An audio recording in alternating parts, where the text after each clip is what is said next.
All right, so I don't know who needs to hear this, but not every single villain needs a redemption arc, a redemption story. Sometimes these motherfuckers just have nasty spirits. They just have nasty spirits, and it's okay. It's okay.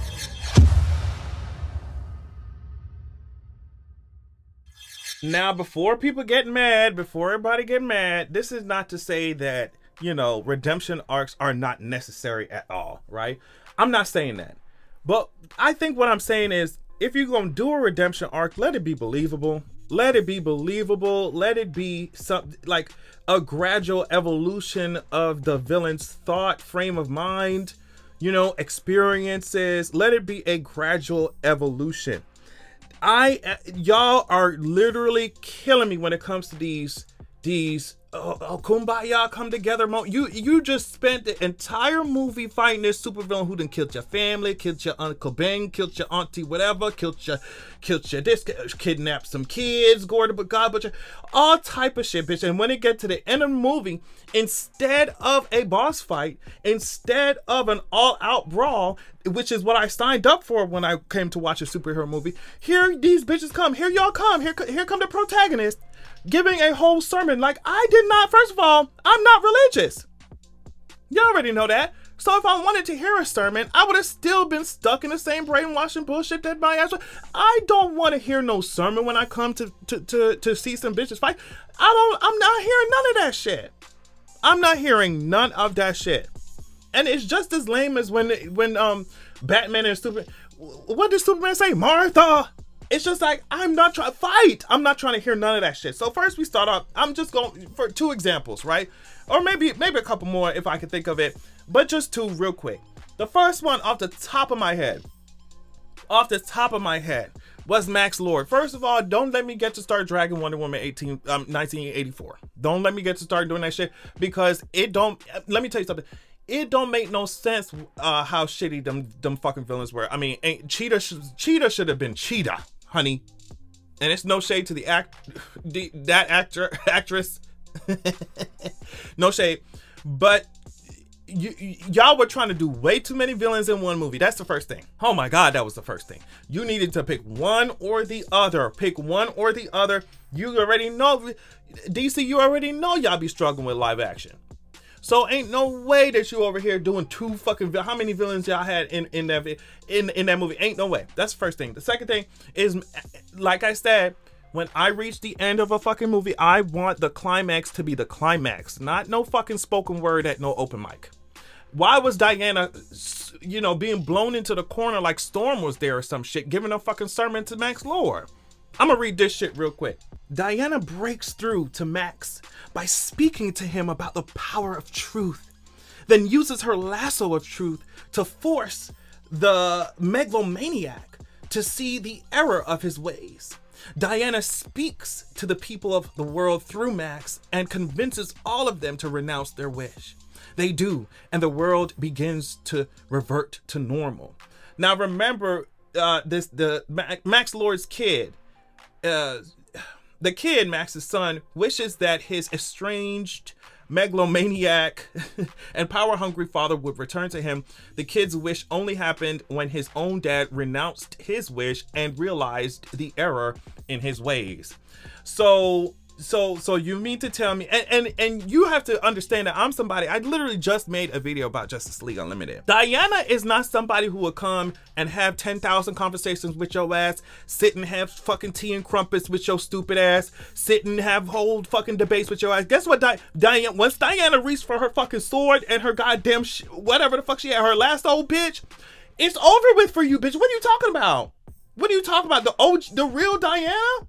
She's not interested in talking to you, stupid bitches. Now, she tries to be as just as possible, you know. Like I said, she might, while she's lunging at you, she might ask you if you want to change your position, if you want to change your mindset. And if you say no, that's just it. That's it. She's like, all this fucking talking, all this shit. And I think that it's just, I don't know. I think it's a symptom of what's going on in greater society, honestly, because I feel like they try, people in general, especially those at the top of the social totem pole, they try to paint other They try to paint villainous shit as, oh well, you gotta see it from both sides, or oh well, you gotta, no bitch, sometimes somebody's just the evil son of a bitch, and that's okay. We don't need no come to white Jesus moment. We don't need it all the time, you know. And like I said, let it be a gradual evolution if we're gonna talk about some redemption arc, but at the same time, the best villains ain't gonna give up on no shit. That's why I like Mystique, even though she's like an anti-hero kind of shit, whatever, depending on which comic you read or which story you read from her. But that's why I like Mystique, that's why I like Magneto, because he wasn't playing with you stupid bitches. That's why I like Thanos, that's why I like Apocalypse, that's why I like they are not gonna be sitting over here listening to your sermon. No, you can't, you have to treat the world a better way. There's a better way. There's non-violent. Bitch, I wish Wonder Woman go preach that shit to Thanos. Thanos would be like, girl, what the fuck are you talking about? Snap. Thanos would be like, girl, that's really cute for you, baby. Snap. And the next thing, let's talk about the next one real quick, since we already on it. Since we on the superhero movies, let's talk about this Thor Love and Thunder bullshit, man, bro. Like, you know what? It's slick my fault a little bit, because I should not have done such a in-depth dive of Gore the God Butcher and his character and how iconic and cool his backstory was and what led up to his motivation is. Like, I should not have looked at all that shit, because Marvel did not give a fuck about that shit.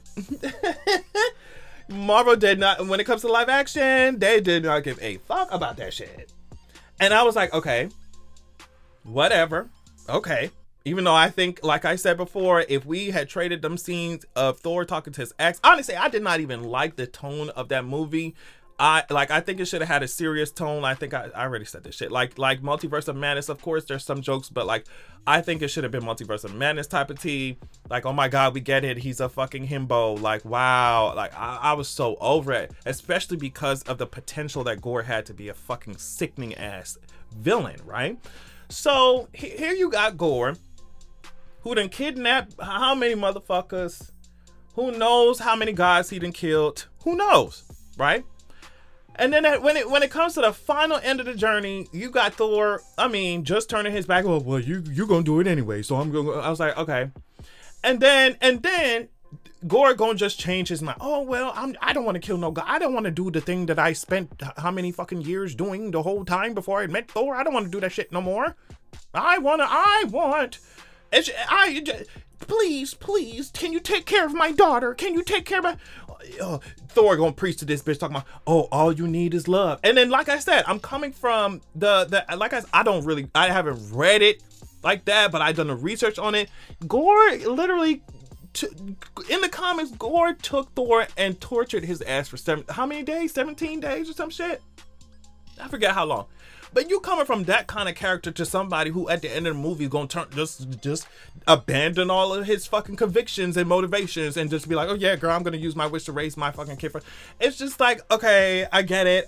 Y'all trying to be like, oh my gosh, at the end of the day, everybody's happy and everybody holds hands and the sun will rise and everything will be fine at the end of the day. And everything do not be fine at the end of the day. I feel like some of these movies be written and scripted by people who ain't never been through no shit in their life. Like, bitch, you ain't never had no hard times, bitch, because that's not the way that life works. And I understand we're not talking about realism here when you talk about somebody who fly with an axe and you know, got superpowers and doing splits and shit on spaceships, right? We're not talking, it's just, but at the same time, it's like, if you're gonna try and focus on the emotions and the person and the being behind the powers, you gotta make me invested into shit. I'm not like, and villains, make them evil again. Villains need to be villains. Villains need to be villains. And this same thing y'all try to do with the Scarlet Witch. I don't give a fuck if she saving people or not, or is she helping people or turning them into dust. I don't care. I don't care. And some people feel the need to just, oh my gosh, she has to be good. She has to be good. She has to be a good person. We have to redeem her. You don't always have to do that shit. I don't care what she's doing. If she's a good character, if she's a compelling character, if she makes me think, if, you know, if the situations make me think, the situation that she's in make me question what I would do if I was in her situation, that's the kind of character, no matter if they doing good or bad, that's the kind of character that I like. That's the kind of characters that I like, bitch. I could disagree with the shit that you're doing, but I can understand why you're doing it. And if you just abandon all of your motivations, it makes you seem like a whack-ass villain, bitch.